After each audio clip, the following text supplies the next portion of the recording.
Well, look at that. Hi there. I'm Aaron, and welcome to the Cult of Cinema. I didn't plan to make this video. Well, actually, I did plan to make this video tonight, but then I got tired and planned not to make this video. But then I had a shower, and I came out and had messages and some likes on Twitter and some more messages on Facebook. Hey, Amy, welcome, man. So this is a start. This is the first. Hey there, George. Hey, Emily, welcome. So this is a start with slasher. Hey there, Chad. We are going to be talking about slasher cinema. At this point, I'm not going to go into the franchise stuff. Not right away. Anyway, I got some pretty much some one and done slashers, and I don't even have all of them. I want this to be kind of a launching point.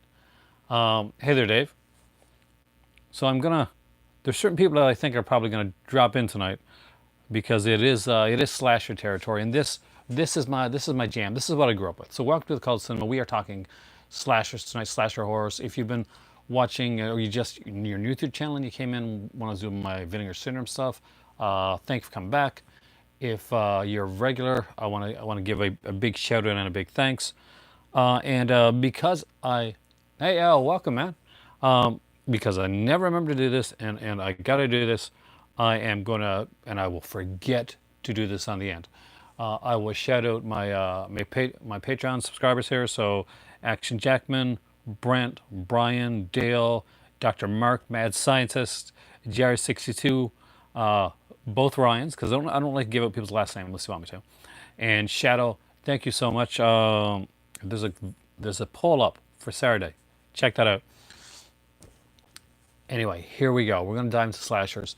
I got Blu-rays, I got DVDs because some of these didn't make it on a Blu-ray, and some of these I just don't have on Blu-ray. And we'll get your suggestions along the way as well. Some things that you think are seminal slashers that meant a lot to you. I was initially going to do a Dario Argento or a slasher one. That was gonna be the way that was going to run. But I didn't notice a lot of people like responding with slashers, so I decided to go there first, and I'll do a Dario Argento Director Series video in the near future. Who's ready? I'm going to open up my YouTube so I can see your messages, which I hope there are going to be a lot of because it's going to make for a very quiet video. Hey there, Chris. I knew you'd be here, man. If So I picked out some stuff, slashers and ones that are kind of like slasher thrillers, slasher comedies as well. But they're all ones that I think are pretty imperative to have in your collection. Go, let's start slashing. I'm gonna go with the DVDs first, and I'll go into the Blu-rays afterwards. And I'm gonna start with a modern one. We're gonna do something a little different here. We're gonna start with a newer one that I think has kind of flown under a lot of people's radars that I actually enjoyed. Some people didn't, but I really kind of did. Well, I would consider Boris slasher film, but it is a good film. And this is Trick. So if you have never seen this is one by Todd Farmer that did the remake of My Bloody Valentine, did the movie Drive Angry, and I guess probably most famous for Jason X. So this is by him, written by him, directed by Patrick Lussier. They worked together a lot. Trick was kind of a different one. It was like one of these kind of like super kind of like low budget ones. But I really enjoyed it. Tom Atkins, you gotta love Tom Atkins, man. And there's a neat little twist to it. It reminds me of a certain TV show, which I can't tell you about without giving away the twist, and I don't want to give away the twist. Hey there, Brian. Welcome to the cult, man. Looking for Recreation Vinegar Syndrome. Let me know what you think of the recommendations that I get. Hopefully you won't like come stalking me down or trying to slash me up after this.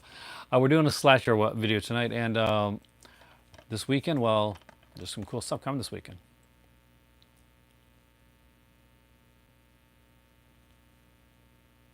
Thank you, Penga. Honestly, that's an honor. As long as it keeps everybody like now, it's stressful times right now. So let's dive into like a non-stressful situation.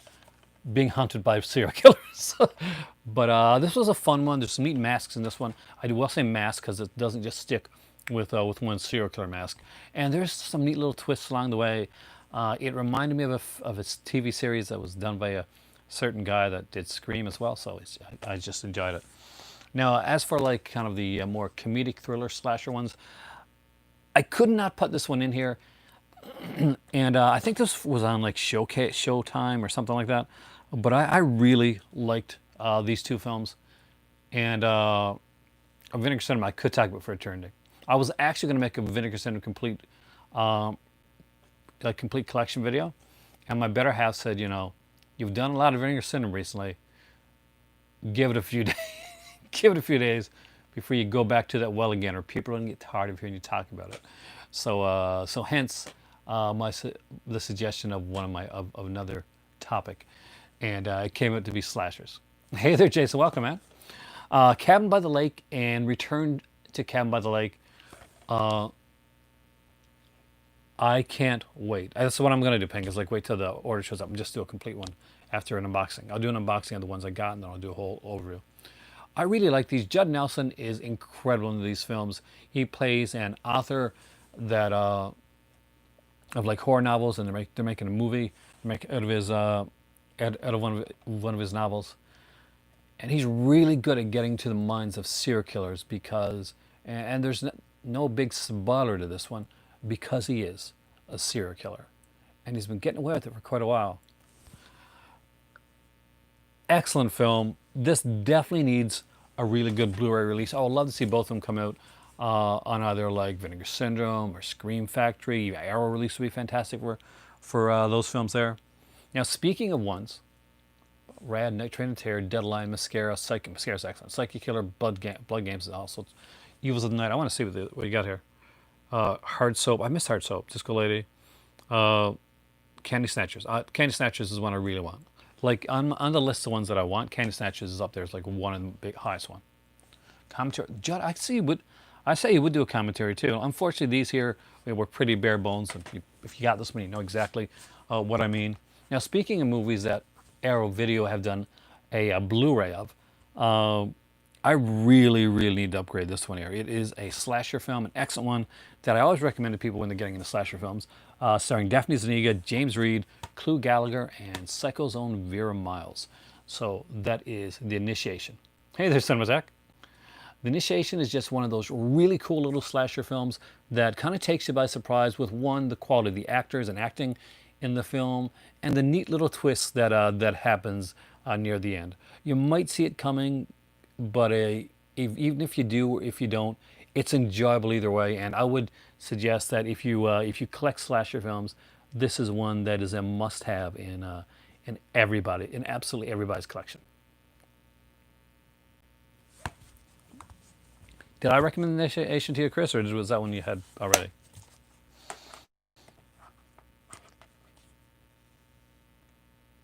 We're talking about a bit of both, but I will let you know the ones that I think are must-haves and ones that are fun, just fun. Now we get into the other category. We're going to be going back and forth. Hey, Christopher. Happy birthday, Christopher. Hey, guys. Everybody say happy birthday to Christopher. I want to see some birthday messages now. Oh, we're going to get to some of those, Emily. One of those I don't have, sadly. Yeah, I did not plan to be on later in the day, but I had a shower and it revitalized me. I'm zestfully clean. Next up is Bleed. Now, Bleed is an odd little one in that it's not my Shadow Entertainment, and that's was kind of in conjunction with Full Moon. And just so you know, Charles Band, although Tourist Trap, which I don't have over here right now, but trust me, when I say Tourist Trap is one of those that it's not a kind of have, it's not a sort of have. The original Tourist Trap is a must-have. Aside from the fact he did a few of those, but Charlie Band didn't like slasher films. He was really not a fan. So finding this was a bit different. It is a kind of a lower budget slasher film. Definitely, kind of like you can see the Scream-like influence with the head cast. I do love this cover. This is one of my favorite slasher covers. They are still sending the Blu-ray of Tourist Trap. You know Charlie Ben's going to get away with that as long as he possibly can. Chris Miller, that's not, see, Giallo, so that won't be in this one. but but Bleed, was it, I like Devin Hamilton. I would have liked to see more come from him. So, oh, don't worry about the PG rating, because it's scary. In my opinion, anyway. Tourist Trap is scary. There's a few scenes in Tourist Trap that are really scary, and especially the opening. And aside from that, it has this really off the wall bonker score by Pino Donaggio, who is a fantastic musician, wonderful for doing scores, and it's amazing. Like most of the money probably went on Pino Donaggio's score in making a Tourist Trap. That and the and Chuck and Chuck Connors having him in the film as well. A very early role for Tanya Roberts too. So if you like Tanya Roberts, you're a fan of, like, I don't know, that '70s show or early Charlie's Angels stuff. You bought Tourist Trap during the full moon sale. You're in for a treat, man. It's a really great film. It's your birthday in 2 days' time. Well, I will be on here in 2 days' time. Be on here so we can say happy birthday to you, man. But Bleed, it's a fun little one. Is it great? No, it's not. But it's just one of those. If you can get it for like super cheap, it's a fun one to have. And just look at this cover. Don't you want this in your collection? Look at that cover. I wonder about AGFA. About the Blood Lake one. I don't think I've seen that one. I love the mask there. Like, you like Berserker? Good. Berserker is a really cool one. Michael Keane did a great short film on Berserker. It was hilarious. But I definitely I recommend that one to people because I thought it was cool. Did you like the twist at the end without saying what it is? I did like that twist. I called it when I was watching the film, and I was proud that I did because it was actually a good twist. What? Cobra Kai. I haven't watched Cobra Kai since the first season, but I hear it's a really good show. I haven't checked it out. It does. It's very much like reminiscent of the Edge of the Axe type mask, but it's a different type of film. It's definitely one to check out. I mean, like Bleed has a couple decent like actors in it too. Like Brink Stevens shows up, Julie Strain, Lloyd Kaufman. So definitely some decent actors in it. It was a surprise, huh? The next one up is one I gotta say, please get a good edition. All the time. Netflix picks up stuff all the time. Universal Michael Myers. Cheerleader Camp. This needs a Blu-ray release. This needs a serious collector's edition Blu-ray release. And I am super surprised that Scream Factory or somebody else hasn't put this out yet. And please don't tell me that Code Red or some other company has put this out. Have I got much AGFA stuff? I've only got 3 AGFA titles. I got 2. There are 2 Ed Wood ones that they put out, and I got, of course, the Renee Harmon, like Lady Street Fighter, which I recommend everybody get. See, you see this here? This was the actual poster for Cheerleader Camp that was in video stores. How do I know this? The poster for this movie, right, like this one right here, was on my wall in college, in my first year of college. So I had like a Cheerleader Camp poster on my right wall, and I had a Leatherface like poster on my ceiling. So somehow I still dated. Which blows my mind. But again, I like Happy Death Day. I really did like that one, actually. It's a fun one. Cheerleader Camp is fun. It is in the horror comedy range. People tend to forget that, but it is a good horror comedy. Like, and they do a decent job of it, and still keep within the slasher territory. Much like, I'd say, think of it in the same vein as a Sleepaway Camp 2. You could probably like double feature Cheerleader Camp and Sleepaway Camp 2. I'm actually, Chris, I've done Giallo videos in the past, but I am working on a Giallo recommendations video coming up. But that won't come out until sometime in late June because I do want to do it after I have my Umberto Lenzi Carol Baker box set. So we'll get into that then because I want to really kind of run the gamut and go through like different years and eras. Hey there.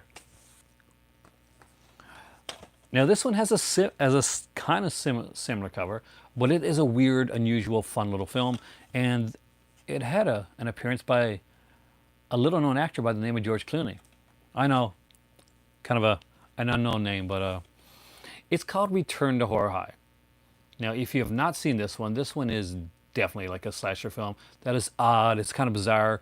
It definitely is very tongue through cheek. Um, and one of the neat kind of jokes about Return to Horror High is there was never a horror high in the first place for this to be a return to. This was a lot of people thought this was a sequel. It wasn't. Oh, you're probably right. The German uh, are great doing horror stuff.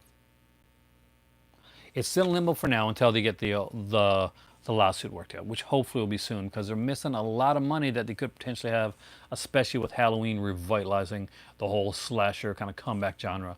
They're missing out big time. But Return to Horror High. It's fun. It's weird. It's got Philip McKean, Alex Rocco, and Scott Jacoby, who you may not know, but if you're an '80s horror fan, you're probably going to know them. And here's one that Emily mentioned. And just so you know, Emily, this is one of my favorite slashers. What do I think is wrong in the terms of the Friday 13th lawsuit? Much like they did in like Ferris Bueller and Parker Lewis Can't Lose, both the movie like and the TV show. Let's pause things. All right, Friday the 13th lawsuit. Talking about it right now during a slasher thing just makes sense. Who do I think is wrong? Both parties are kind of wrong. There's a lot of greed involved when it comes to this on both sides. However, who am I going for? Well, there's a guy, and that should probably be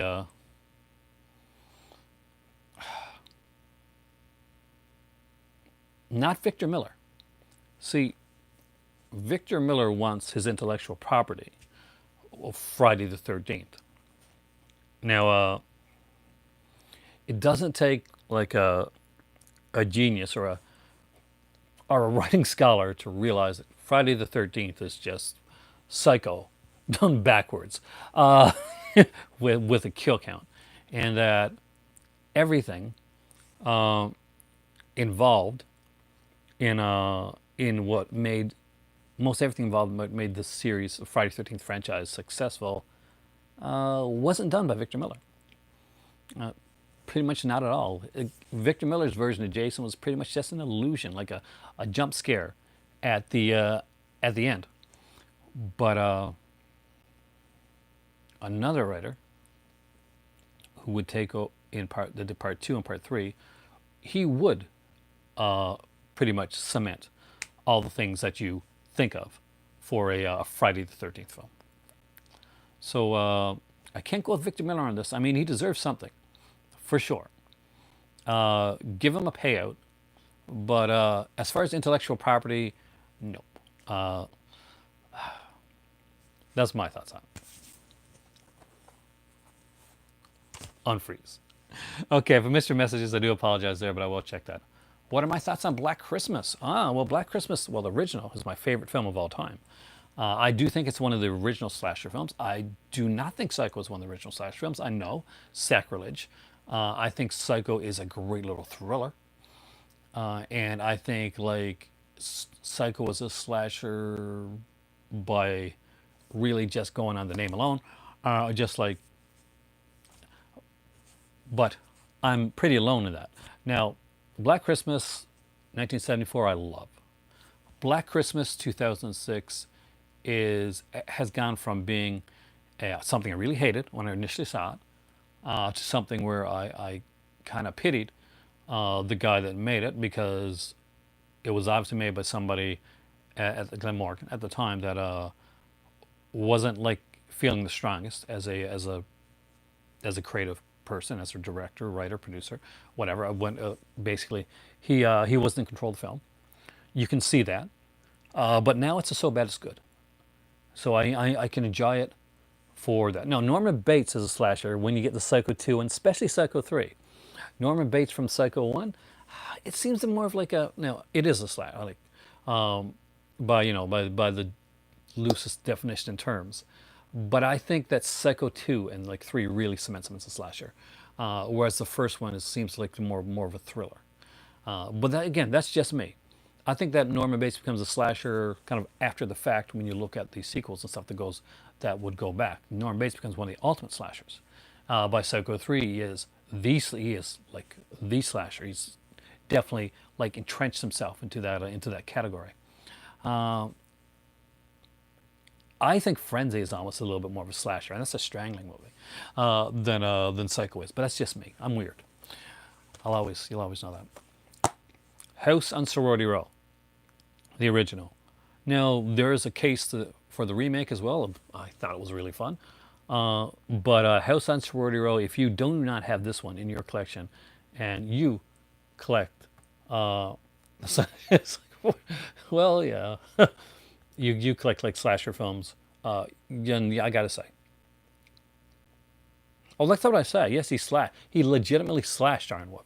And 99% of the populace will say, yes, that's a slasher film, just a really classy one, and I would agree with that. But it's still a thriller, so it's both. Okay, we'll go with both. It is a slasher film, but it's not like it doesn't give you, I guess, the slasher tropes. Actually, Friday the 13th will be the first one that really gives all the real true tropes of a slasher film. Not a Halloween, unfortunately, which is again another great slasher film. But Black Christmas was my favorite. And before you ask me, I'll let you guys know. Yes, I really did like the 2019 Black Christmas. Unironically, it was fun and it was kind of what it was. So House on Sorority Row. If you don't have this one in your collection, you're collecting slasher films. I got to ask you, okay, why? Because this is a fantastic one. It's a great edition. This is actually put up by Scorpion Releasing. There's a Blu-ray of this one, so you can upgrade it. I got this one at a time. I can only get DVD, but it has a couple audio commentaries on here as well. Just some really cool stuff, and a great killer. And it's actually a really good double feature with Black Christmas, the '74 edition. Your top favorite are Halloween, Sleepaway Camp, The Burning, Blood Rage, and The Mutilator. Well, we're going to get into some of those here, actually. Not Halloween, because not this time, because I'm not going into the franchise territory. But I am going into, like, hopefully a fun territory. All right, next up we got Fade to Black. What are my thoughts on Sleepaway Camp 2 and 3? Sleepaway Camp 2 is brilliant. Sleepaway Camp 3 is rushed, but I enjoy them both. So Fade to Black starred Dennis Christopher, of course, who was in Breaking Away, and of course, who later on being, I think, Profiler, right? It's Profiler. But this I love. This is it's a good one. Tim Thomerson is in this movie here. Dennis Christopher plays this guy. He's like a real cinephile. He loves films. He loves cinema. And he starts killing people. You kind of lose it. He starts killing people, but he does it dressed up as characters from cinema. Dress to Kill is a great giallo. It is one of the true American giallos, and I love it. I'm a huge Brian De Palma fan.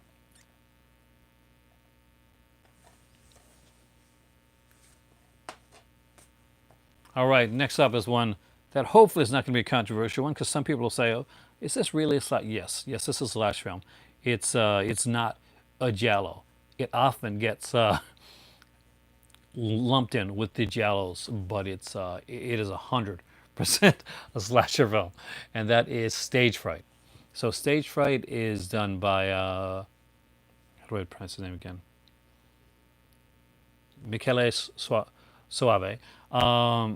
It is an excellent little film. It is about this acting troupe that are out in the middle of nowhere when a guy escapes from a kind of a mental asylum, and he starts like killing them off with an axe. And it is a brilliant film. The owl mask in this is bloody brilliant. and it is scary as hell. And Chris, if you don't have this one, you need to get on this one right now. Chris is actively collecting the slasher genre. And there's Chris films we watched are It and, oh yeah, I forgot he was in It. That's true. And Django Unchained. Then you need to watch Fade to Black. You can get your hands on that or find it somewhere. It's definitely a good watch. My thoughts on Hellfest. I actually enjoyed Hellfest. I thought it was fun. It was obvious that if we're talking about the one with the girl from Scream in it, then the Scream the TV series, not the movie, then yes, I definitely enjoyed it.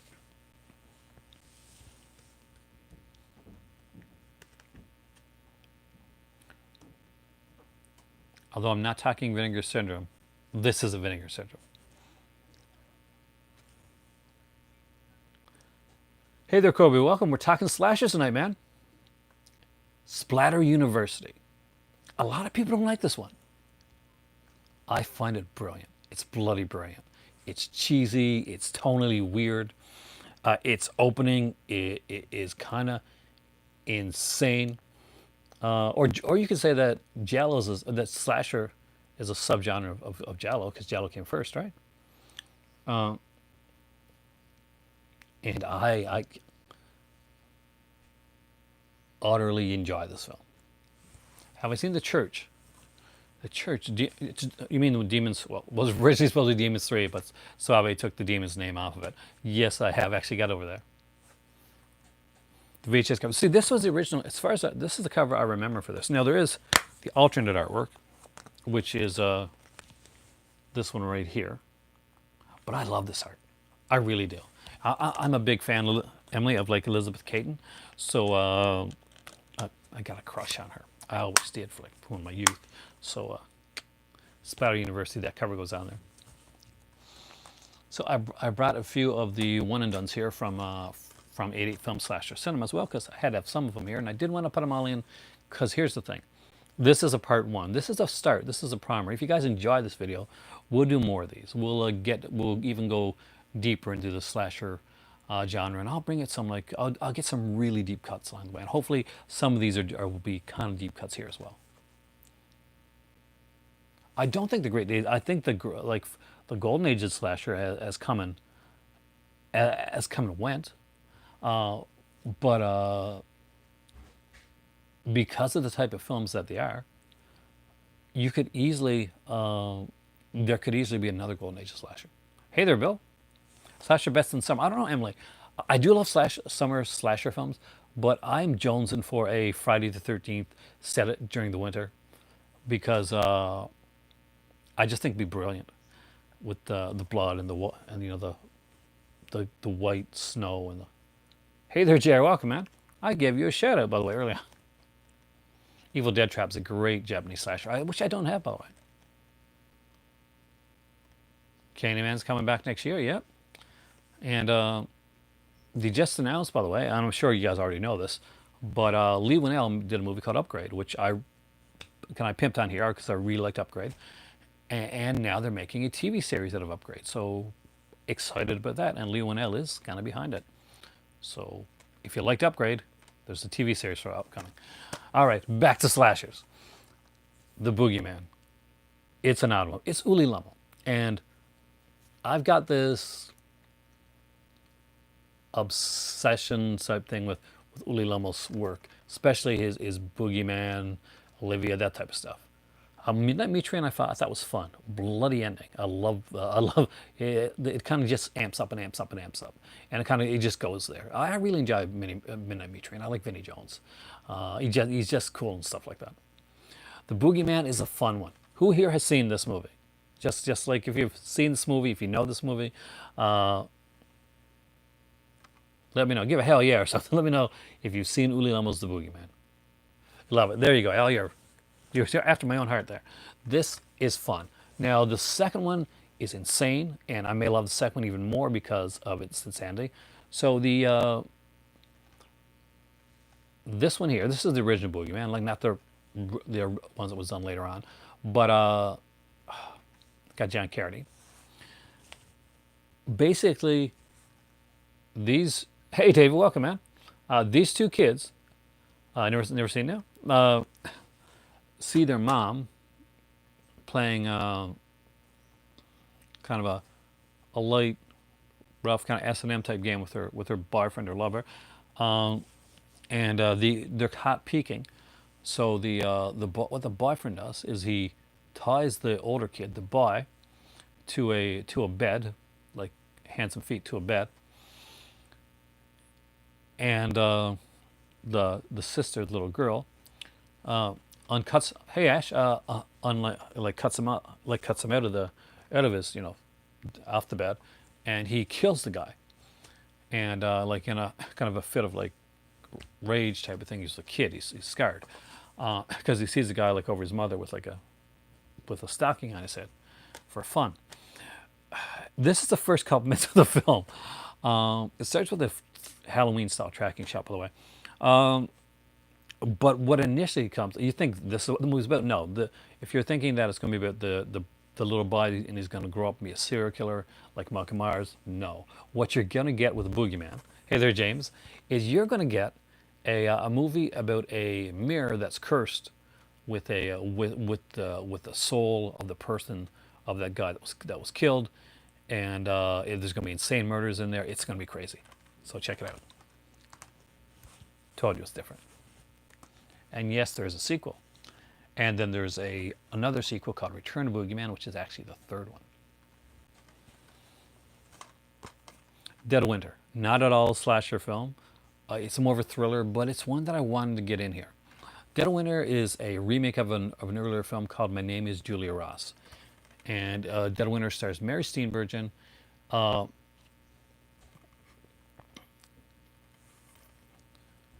and she plays this girl that's hired to portray someone else.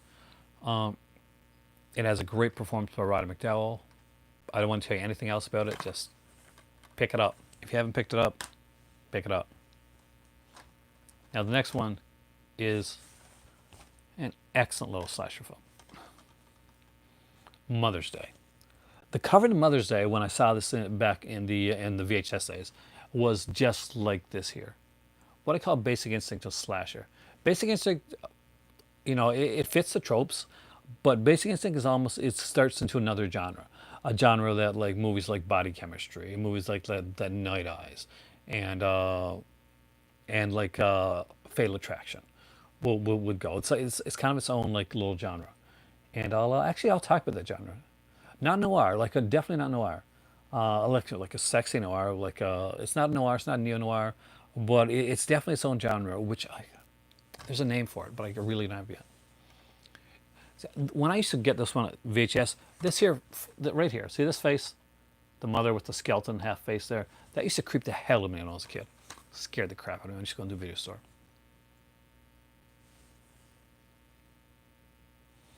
I love the Scream franchise. My favorites are 1 and 4, but though I do like 2, weak ending though, and 3 is not the best, but I can watch it. Yeah, this is a cool one, and I love the ending to this one because I did not see it coming. Like I'm watching the film, and I guess I should have saw it coming, but no, I did not see it coming, and it gave me a bit of a jump. It was a decent jump scare for the end of Mother's Day. A similar thing they try to do in Deadly Daphne's Revenge, but it doesn't work so well. Next up is Graduation Day, and this is put out by Vinegar Syndrome as well. And I do recommend that you check this out. Now, I got the 80 films one for a specific reason.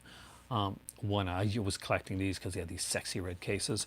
But two, it has a documentary on Scream Queens on here. So, like, there's a full-length documentary on Scream Queens. I think it runs like 85, 90 minutes long. Deborah Rochon, Michelle Bauer, Melanie Kinnaman, like a whole bunch of them. This is an excellent little film. The girl in it, Patch McKenzie, the actress, she plays a very different type of like final girl. Like she's tougher. She's coming from, I think she's coming from the army, and she's got like a kind of a darker. She doesn't have like the good girl type background. She's definitely more of a troubled soul, and she can kick ass. Definitely a different one. I don't think I remember the stopwatch, but it is a really cool little film. And this had a couple like decent actors in it too. Mike Pataki's in it. So any good sleazy slashers? Well, a lot of the slashers are are super sleazy. That's what in the slasher genre. All right, next up is Nail Gun Massacre. Now, how can you not live your entire life without seeing Nail Gun Massacre at least once? Or in my case, owning it in your collection and watching it several times. My soul to take. I got a very controversial take on that film in that I actually enjoyed it. It's a Wes Craven film that gets like maligned a lot, but I could see where he's going with it. And maybe it's the fact that I could fill in some gaps that may not have actually been in the film. Uh, but that's just my mindset. But I actually liked it. Nail Gun Massacre. If you don't own this film, you need to get some Nail Gun Massacre in your life. No, you didn't expect. It is crazy. And this is if you've watched my early videos, I did a whole like vlog series called the Buck 98 Special. And this is that was based on Nail Gun Massacre. It's actually a reference to that. You should make a proper sequel to American Psycho. Well, if you, can I explain the ending to Nail Gun Massacre? Are these here? I will find out for you. Region free, region free, region free. The only one that's locked is Dead of Winter, but that's a Scream Factory release anyway. The rest of them are region free.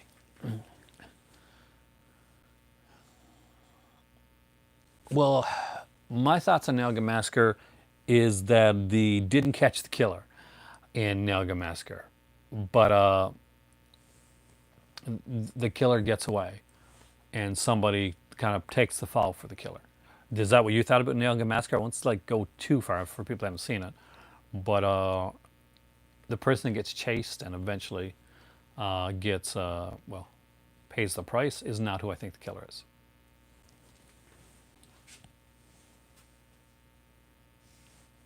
Did you think that too, Ragman? Did you think it wasn't that person? Yeah, see, that's the thing. Like, it goes through and it really leans towards a certain person. Then it kind of like does a little twist thing at the end, but the twist actually doesn't make much sense because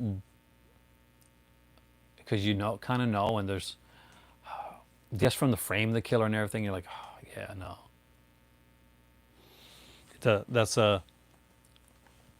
It's not that dude. I hope so. Actually, I've got faith in. Now, people say, well, it's a comedian, like in a horror film, but look at how good comedians are when it comes to horror. Like people like Rob Williams.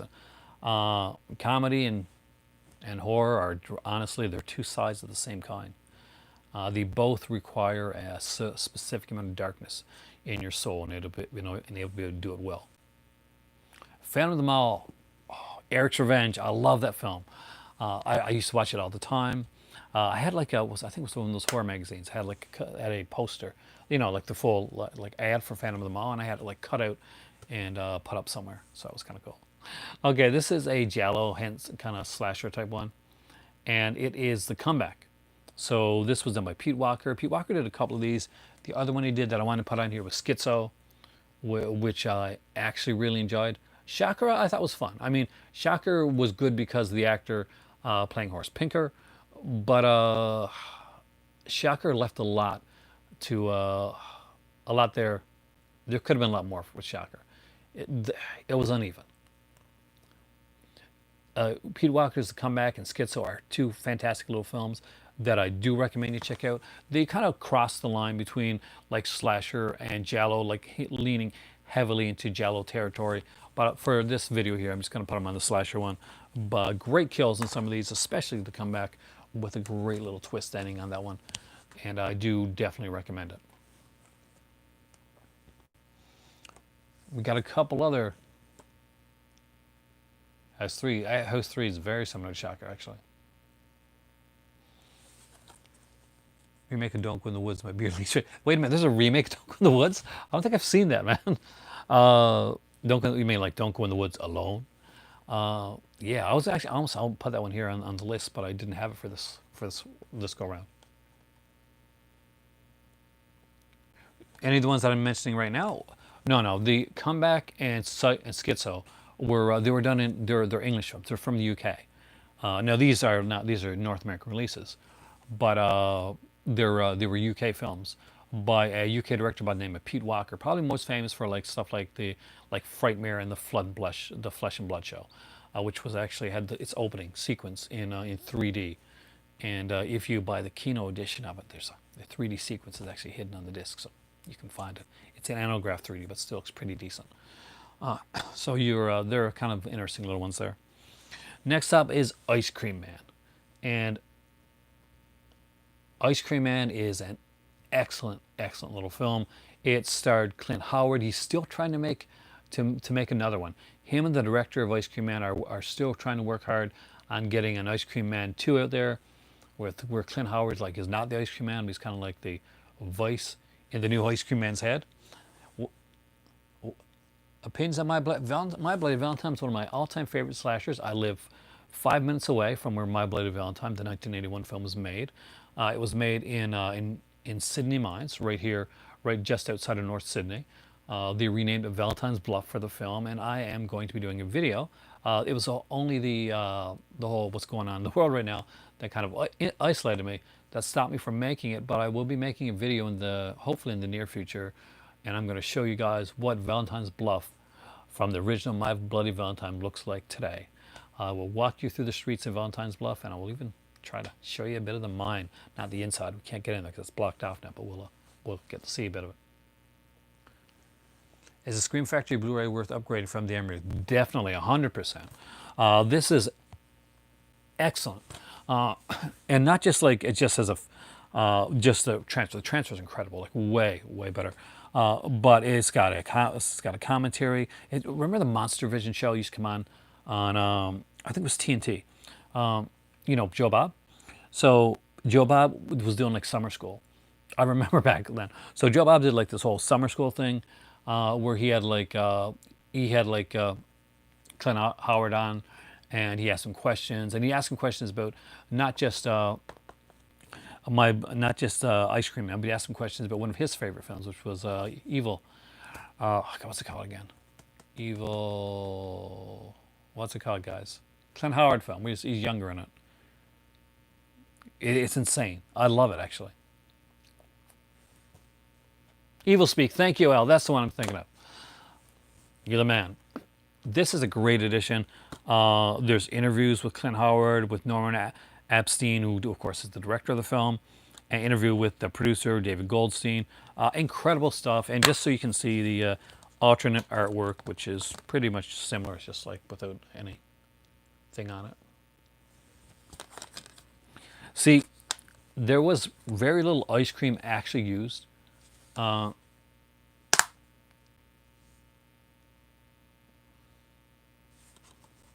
In the movie Ice Cream Man. So anytime you see like him like doing up those big things of ice cream, that's actually mashed potato, because mashed potato doesn't melt, and it looks like ice cream.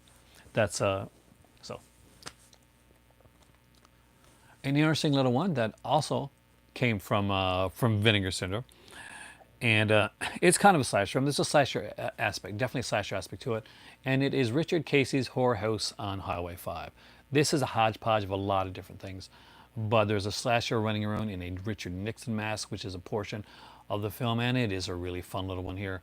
I actually really like Horror House on Highway 5.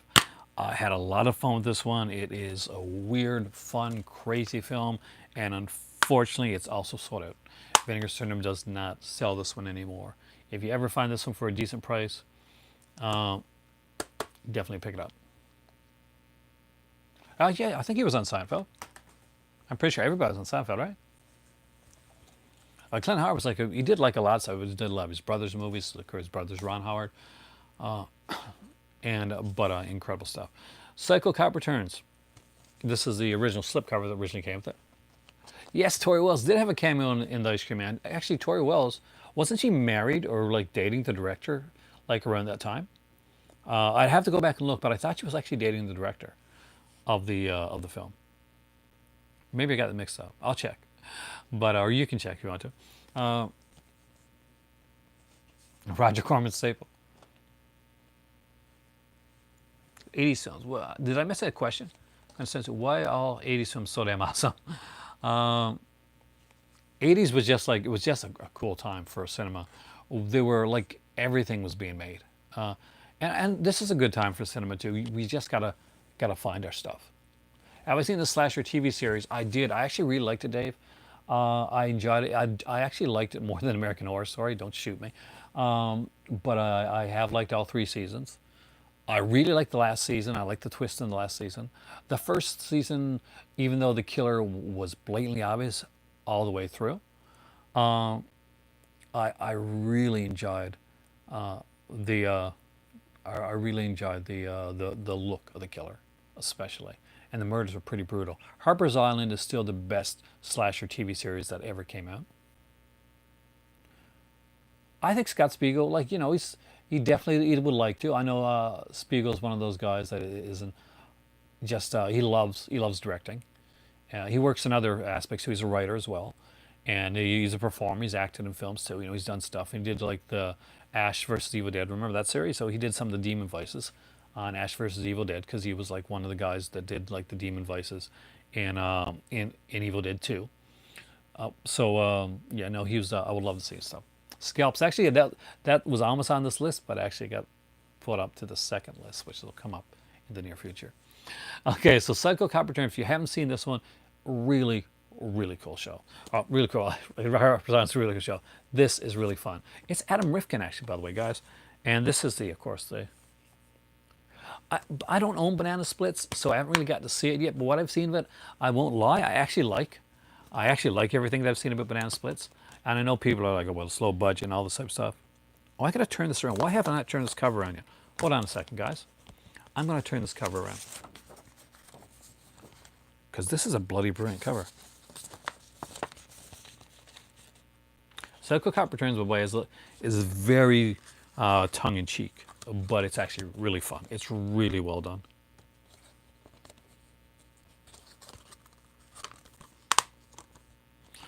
This is the alternate artwork for Psycho Cop Returns, Psycho Cop 2. I actually just love this artwork. It's actually really cool. It's very 80s, very 90s, really, very 90s artwork. Mystery horror. So see, that's the thing. I was a huge fan of like Agatha Christie and like I used to read or like Robert Parker novels and Dick Francis and all that type of stuff. So slasher was just one of those genres that really kind of like stood out for me. My favorite Tom Lee Wallace film. I don't know. Actually, I'd have to go back. I'm going to go with Halloween 3 because it's the one I remember right now, and I really did like Halloween 3. So I know a lot of people don't, but I'm amongst the fans of the third Halloween film. Even though that London Bridges song just drove me up the wall. All right, so I got to meet the main cast members. There is actually, yeah, with Mac McDowell and God, what's her name? The girl. She's really good too. Yeah, the Silent Night Dead. It wasn't so much a remake as it was kind of almost like a reimagining. That I honestly, David, I haven't seen Mountaintop Motel Massacre in so long. I've actually got it here, the Vinegar Syndrome release. I used to have. I hated the old cover that Anchor Bay used to have on it, with the girl kind of having her head stuck through the door. I really hated that. So I actually would have to go back and look at it again. I really don't remember it that well. Oh yeah, it's a fun one. It's got Mac McDowell in it as like this, and he's got some really good lines as this like kind of kick-ass like police, kind of like this sheriff type character. And there's some great deaths in that. Wood chipper. Just gonna say wood chipper.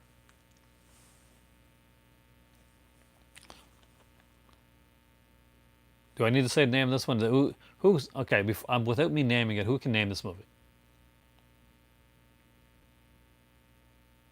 It's got a sequel now, or a sequel's coming out.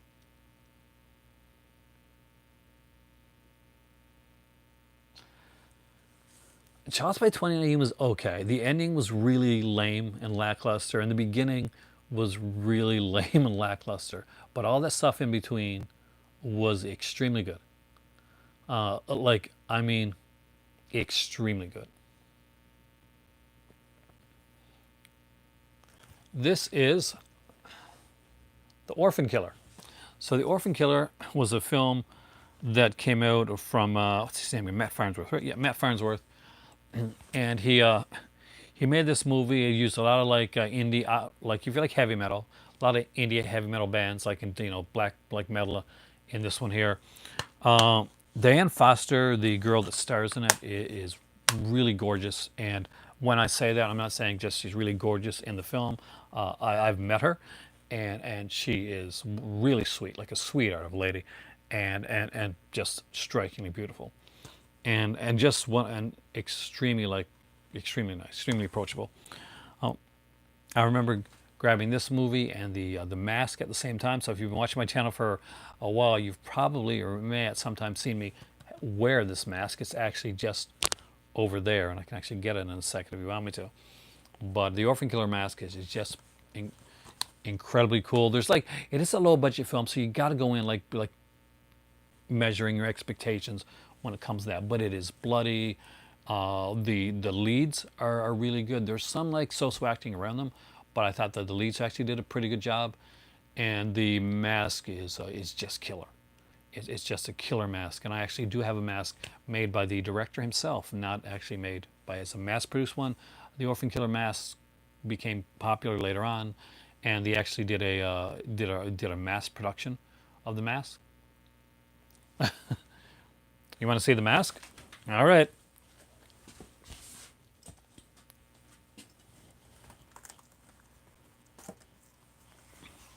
It's actually one of my favorites.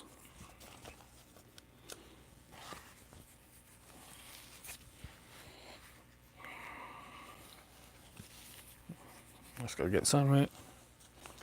Help to put it on right.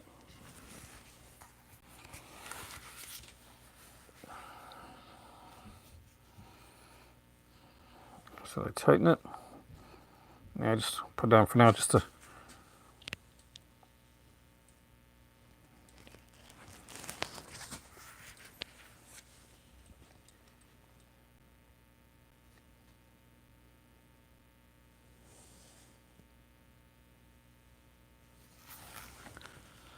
The Orphan Killer mask is my favorite mask in my collection. I got a few masks, not a lot. I'm working on that, but this is definitely my favorite, and it is like one of the creepier things that I own. Uh, and the fact that it was made by shoot, that was made by the director, kind of like really was a cool thing. All right, sorry about that. So anyway, Orphan Killer. Really enjoyed that film. Recommend you check it out. The new edition, they had a steelbook for a while. It's bad, my better have to kill me. But when the new edition that they put out has like a 2 hour, 2.5 hour like making of documentary. Intruder is an excellent film, but it also has this like this soundtrack. The soundtrack's right here, and you may like this is an indie like band. They're metal bands, so indie bands. So you got stuff like my God, like First Blood is on here. Affiance, Axing Alexandria, Deception of a Ghost, A New Revolution, This of the Apocalypse, Most Precious Blood, A Bullet for a Pretty Boy, Dawn of Ashes, First Blood, a bunch of stuff. And the promoter of their film was probably the first film to be like truly promoted through Facebook, like initially, and I thought it was really fun. I actually followed its Facebook promotion and got to buy it from them.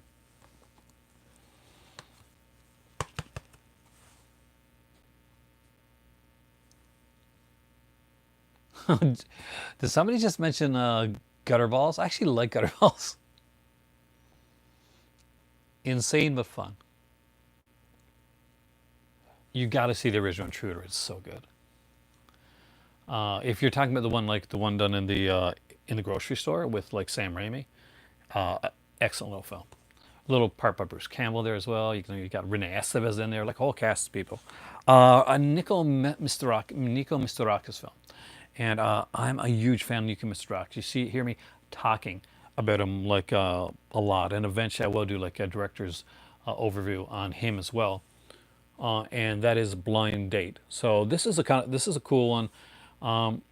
If you're if you picked up like the Vinegar Syndrome release of In the Cold of the Night, for instance, Blind Date and Cold of the Night got a lot in common. So if you got it In the Cold of the Night, you should, and you liked it, you're probably really going to like Blind Date as well. And they're a good two pack to like the double feature. So I don't have In the Cold of the Night yet, but I've got it coming now, thanks to you guys. So we'll I'll be talking about them as well.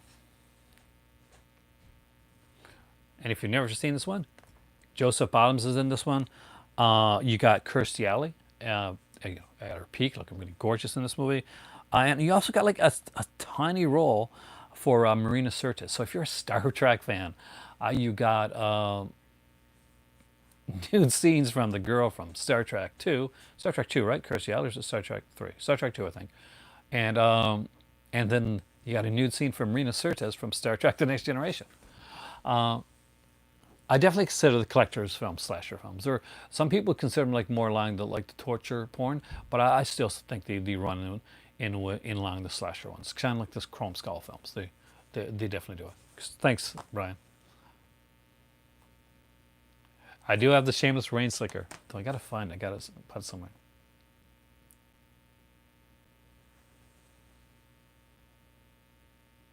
Is there a third one coming out? If there's a third one out, I haven't seen it. But if there's a third one coming out, I'd actually be interested in watching it. I had to put it here. I talk about it all the time. Uh,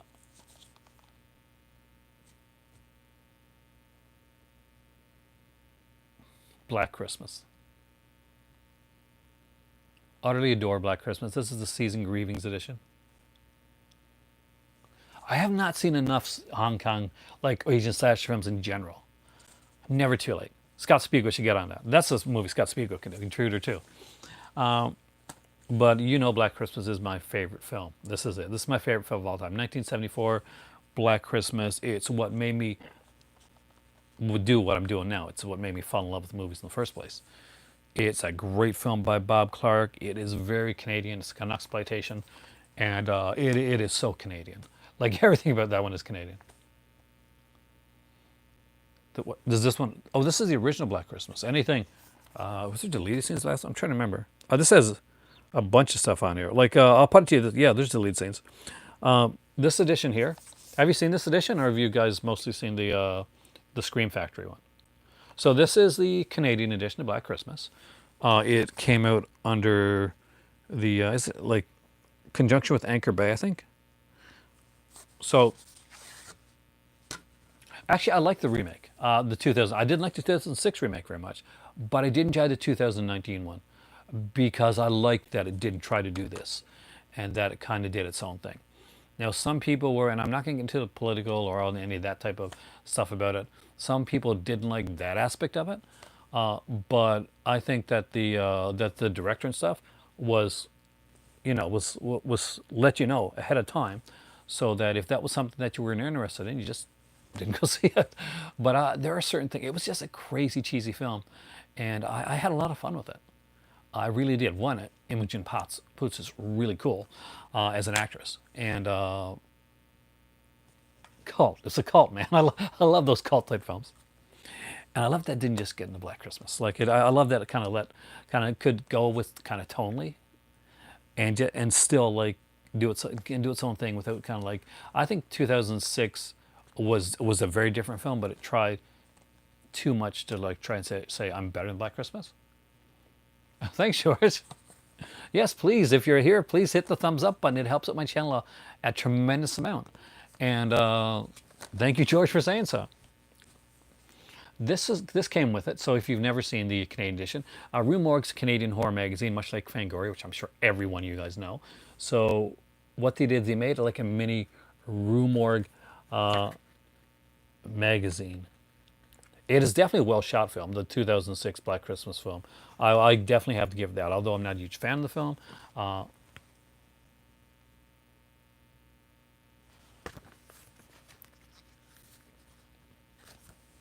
Just look at that there.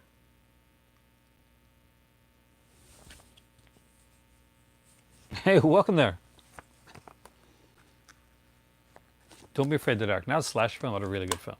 Wait a minute. If you're talking about Don't Be, are you talking about the Donald Pleasance one, like the Jack Palance thing? That's a cool one. That needs to be put on Blu-ray. Alone in the Dark. That's called though. Don't Be Afraid of the Dark is like the one with the little creatures. Yeah, and the girl with the plastic bag overhead. If you really want to see her acting, like, well, then watch the movie Curtains, which is another underrated. I didn't bring it over for this time, but there's underrated like slasher, Jallo Canadian film called Curtains, and she's the one of the leads in it. So you get to see her acting a lot in that one. Have I saw Bob Clark's Children Shouldn't Play with Dead Things? I did. I mean, it's a slow film. It was a first film. It, but when it picks up, I think it's worth it for when it picks up. John Vernon's the man. I love John Vernon. Everything. I actually wrote like a short blog for a while.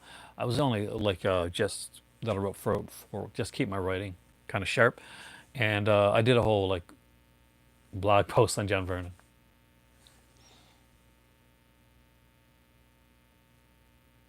Oh, no, it's got a musical. It's got music. It's just a different musical score. I'm trying to. I got a good question though. David Cronenberg's the best Kenny film. Baby Jesus was horrible.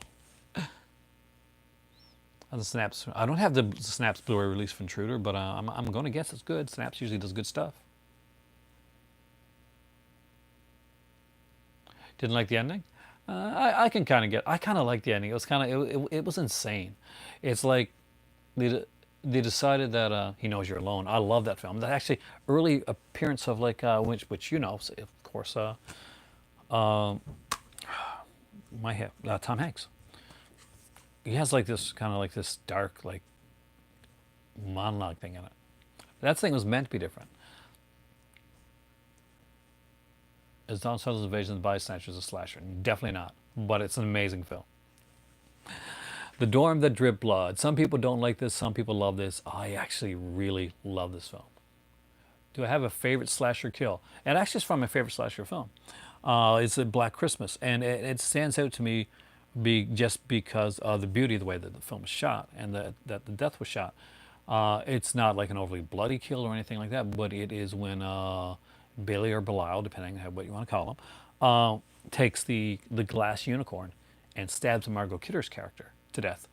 That always stuck out with me. There's a lot of really good like slasher kills out there, but that was just one that always stuck with me. Mark, you can't. No, well, the Dorm, the Drip, Blood and Black Christmas, ending wise, got a lot in common. They both had some very very dark endings. Another title for this, if you haven't seen Under the Dorm, the Drip Blood, you probably saw it under the title Pranks, because it went under both names. This was put out by Synapse Films. It is a really cool release, and I've actually got like I had one copy of this that didn't work, so then I got another copy that did, and now I can't remember which one worked and which one didn't. So,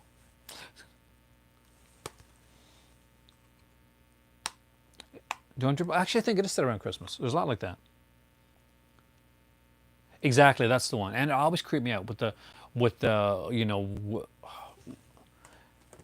they were so smart to use like the kids singing it, like so the lack of score is the score, if you know what I mean. All right, so next up is a different one. I really enjoyed this one. I enjoyed it way more than I thought it was going to, and this is actually a Code Red release. If this ever got like another release down the road, best Mario Bava film. Wow. Okay, I'm not doing a Jealous Night, but I will. I'll answer that question because that's a cool. That is a cool question. Um, what is my favorite Mario Bava film? Yeah, no, it's going to be something that a lot of people aren't going to say. Um, I go back and forth. Like some people, would expect me to say Blood and Black Lace, or like, or Black Sabbath, which both are fantastic films. Uh, I'm going to go with Blood and Black Lace, but my second one is actually not what you think it would be. It's actually The Girl Who Knew Too Much. I actually really like that film, and Planet of the Vampire is good as well. So I'm cheating a bit. Uh, Shock is excellent, and that's his last film, by the way. Hide and Go Shriek. I really enjoy this. Much like some of the others, like Intruder and stuff like that, it was set in one, in one area. They're locked in, like in Chopping Mall, which is not a slasher film. It's got killer robots, but it's got the slasher film tropes. Hide and Go Shriek is kind of like that. They're like there are some cool twists. I actually really like this film, and if you've never seen it, it's definitely worth picking up. I am actually kind of hoping. I do have the Code Red, but I really hope this one gets like a good question. Gets another release down the road because I kind of want it to get one. It's a good film. Now I want to pick up the 88 Films edition of this because there's more stuff on it. But I'm lucky enough to have Sweet 16, the Code Red one, and I do actually love this film. You can hear my accent when I say Mario Bava. Well, I'm Canadian, so I'm surprised you can't hear my accent all the time because I can, right? Sweet 16. It's producer. Yeah, Skip Skulnick.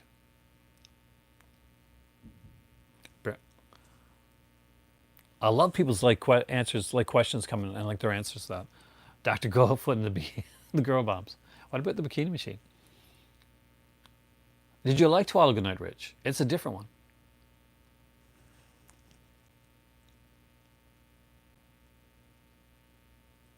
Don't believe there's a slash with those with a knife killing in it. Hence the word slash. That's why some people consider and some people don't consider, like at times, like Nightmare on Elm Street be true slashers.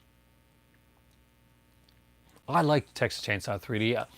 I really enjoyed it. Now you have to understand too. I watched with my oldest. Me and her went to the theater and saw it, and I got to meet Gunnar Hansen, and it was before he passed.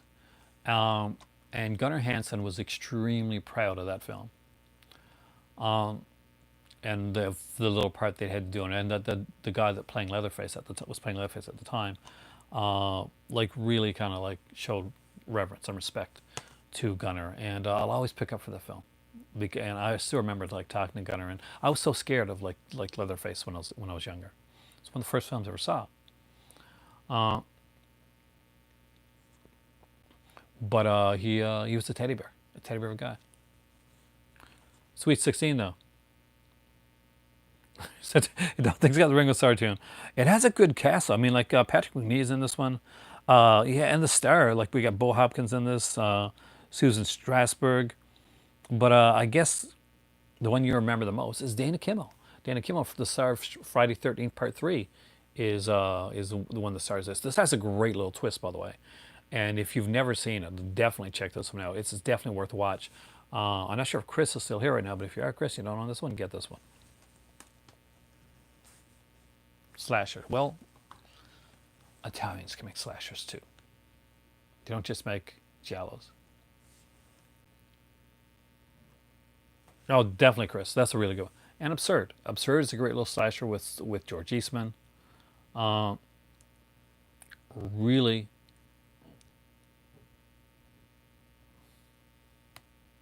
Well, basically, the already an actor, but and Gunnar, he was older too, and he passed like a little while after that, but he was there to like give him like movement lessons and kind of show him how to move as Leatherface.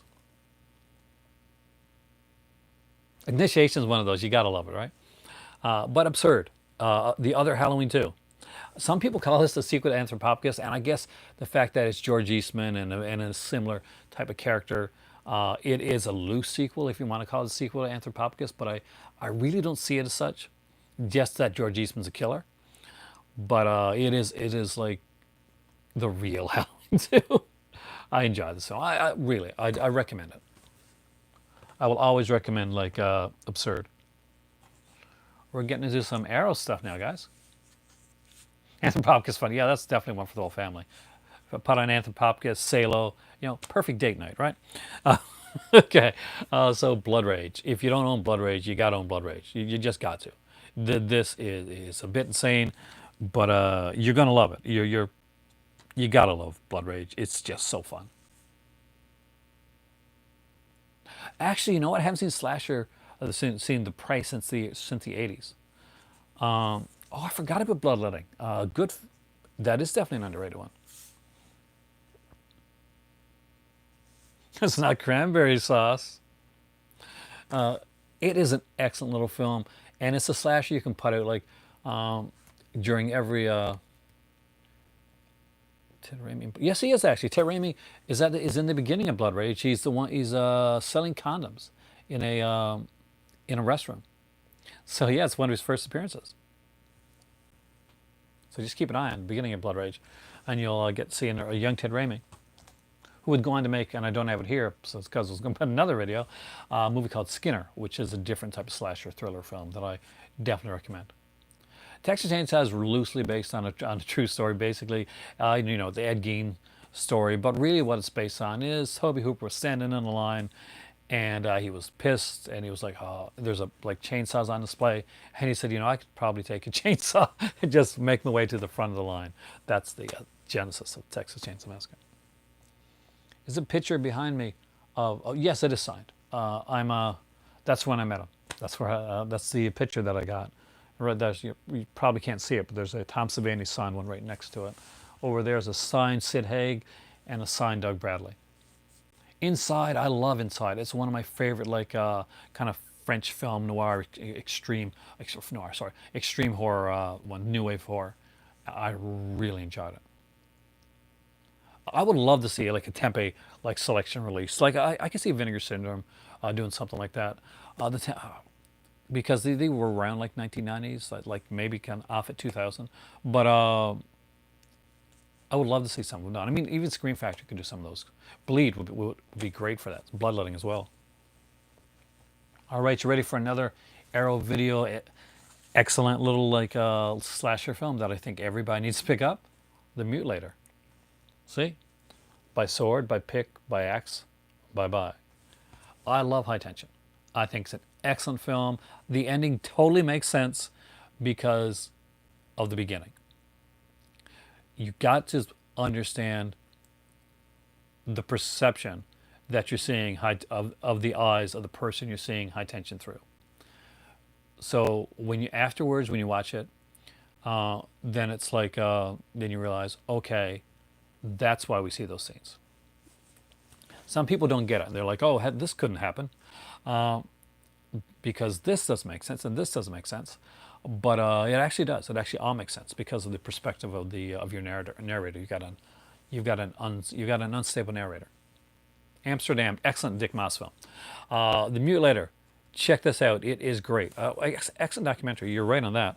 But what I really liked about Ash is that you got it's pretty a low this is like a low budget cast, but I liked all of them. I liked all the actors in the film, and that went on to me liking all the characters in the film. So even though it was like a low budget little cast, and I had a really odd song for a beginning of a horror film. What's my next favorite genre besides horror? Giallo. Well, I guess that's horror too, right? So it's film noir. Would probably be my next favorite. It's a great fall break. Fall is a fantastic song. I'm going to start singing it now. Excellent little one. Next up is The Funhouse by Tobe Hooper. And this is an underrated one. It is a cool one. It's got its due years later, but for a long time this one wasn't getting its due. And this is such a cool film. Funhouse with all its references to Frankenstein. You can make a drinking game out of that, by the way. Is a cool little slasher with a pretty simple premise. They go to this funhouse, they witness a murder, and they're locked inside with the killer. What happens then? Well, you got to watch to find out. But every one of you guys have seen this one. It's a cool little slasher film, and it has some great makeup. So, is there one out there, James? That is actually, if there is, that's actually super cool. And let me know if you track that down. All right, we're getting close to the end of this one here, and the end of this video because I work tomorrow. Is Madman. This was also put up by Vinegar Syndrome. This is the Arrow edition of Madman. Bay Blood, the first Friday. Well, actually, a lot more of the second Friday the 13th, including the kill with the wheelchair. But yeah, it does kind of go over to both of them. The Mangler's a fun little film. Actually, I did like The Mangler. It shouldn't work, but it kind of oddly does. Oh no! Yeah, that's it. There are no sequels to Find Out. It's just the one. It's a one and done. Much like this one here. Madman Mars. Don't say his name too loud, boy, because if Madman Mars hears you. It is a cool little film. It has the most awkward scene in a hot tub between two of the characters. It's awkward. It's super awkward. But what's really cool? It doesn't really work on PS4. That's actually cool. What's really cool about this one? Bloody Moon I don't have yet. I do need to get Bloody Moon. It's a Fulci one, right? You should not want to be there. It really shows. Is there's this like scene on a car where he jumps down on the hood of the car. I really love that scene. Again, go through these next through fairly quickly. So, just so you know, so if you guys were heading out, there's not much left. So, Eaten Alive. Oh yeah, I really like this movie. I'm a huge Neville Brand fan. You guys know that, and he definitely like kind of chews up scenery in this one here. But was it Neville Brand this one, or am I thinking about the other guy?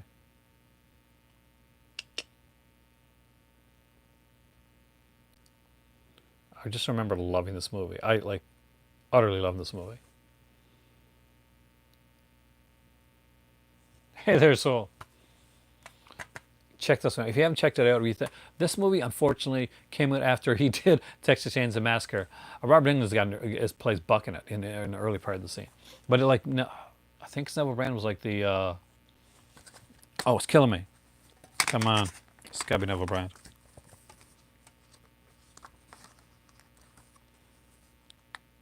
It is Neville Brand because here he is right here.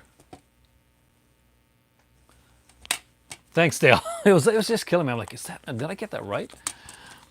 One of those nights I'm like, because I didn't plan to make this video. Just this became like a last minute thing. It is a great release too. So if you've never seen Eaten Alive, just check it out. Remember, it was a really great film. It came out after one of the most perfect movies ever made, Texas Chainsaw Massacre, 1974. 74 was such a good year for movies, guys. All right, if you like Texas Chainsaw Massacre, then you got to love this one. Pieces. Oh yeah, Pieces. This is a movie that has much of the cast of Pod People and Bluto from the Robert Altman Popeye film.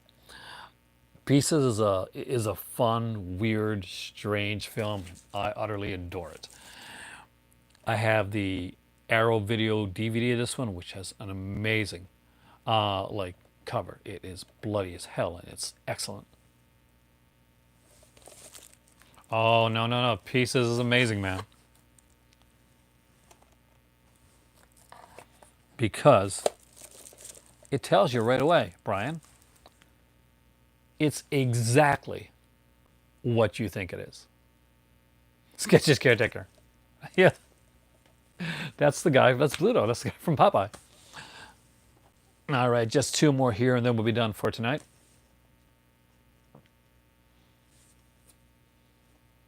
I don't have the puzzle, Al. You're taking me back, man. I was so mad at Diabolic DVD for getting almost all those puzzles. So yeah. Some Party Massacre, which will be in because there is going to be a second slash. If you guys like this video, let me know. Hit the like button because this is meant to be like part one of like a whole series of videos on slasher films. So just if this is something you want to see, let me know. Maniac. I could not have Maniac here. It's a great film. Joe Spinell's like portrayal in this is amazing, and this is a great addition. The 4Cam Shore is probably even better, but this one had the soundtrack, which I really wanted, and there are so many great special features in here. Visiting Hours, that'll definitely be the next. I love Michael Ironside. I'm just doing one more anyway, CR. So yeah, I will definitely be doing another slash one down the road. This is the last one here, by the way, which is Road Games. So there you go, CR. You've seen them all for this video. Pieces could be considered giallo to a certain extent, but I like there is a kind of a designation, a line that I go between what's giallo and what's slasher. And for me, Pieces like definitely follows more in the slasher line, but it does have like roots in both, much like Curtains. So this is Road Games. Richard Franklin. This is pretty much the movie that got him Psycho 2. Of course, Richard Franklin also made the movie Patrick as well. I kind of want to see Patrick Still Lives come out on Blu-ray. I'm hoping that Vinegar Cinema's putting that out because there's an Australian movie coming out for them. Yep, Stacy Keach. Yep, Stacy Keach and Jamie Lee Curtis. An excellent, excellent film, and one that I'm going to be watching tonight, I think. So this is my movie for when I go upstairs and go to bed tonight. I'm going to go to sleep to Road Games. It has a ton of special features on here. I'm probably going to listen to the special features because I've seen this movie as well. What's that? Aaron, can you do me a favor before you go? I was at a Micmac Mall today, and Sunrise has a notice up opening soon. Check Facebook. All right, I will actually do that, Northern Lights. Not a problem. I can't believe I still have Facebook, by the way. Only because I have family and like some friends from high school. Uh,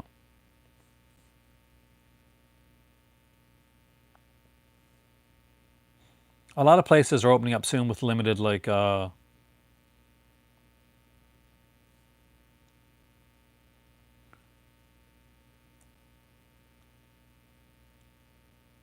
All right, so it looks like it's starting up in Alberta, Saskatchewan, and Manitoba. This is when the first store reopenings are starting. But there are more coming up. But I don't see like a date quite yet on it. But there will be like Sunrises are slowly opening up around.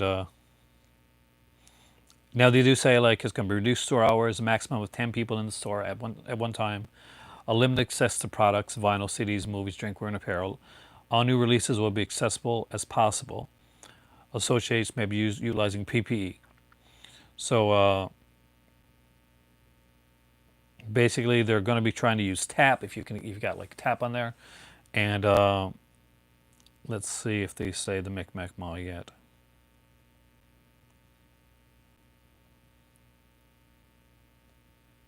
It doesn't quite say it. I'd say check the Sunrise Records website as well to see, but on Facebook it doesn't say quite yet. Hope that helps out a little bit anyway.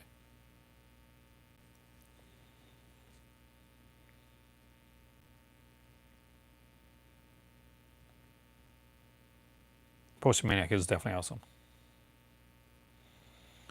We do review of this. Oh, that'll be. I want to see that actually. I want tacos and burritos when it says. Actually, we went for Taco Bell when we were getting groceries a while back. Like you could drive through. It's been a while. I'm one of those. I kind of like tacos. I'm not a big meat person, like, so. But I get cravings. Anyway, I am Aaron. This is my movie library. You guys are the call to cinema. You guys rock. It definitely is time for tea. Prey's awesome. Change your mind. I gotta check out the Prey. I haven't seen that one in a long time, so I can't change your mind until I own it.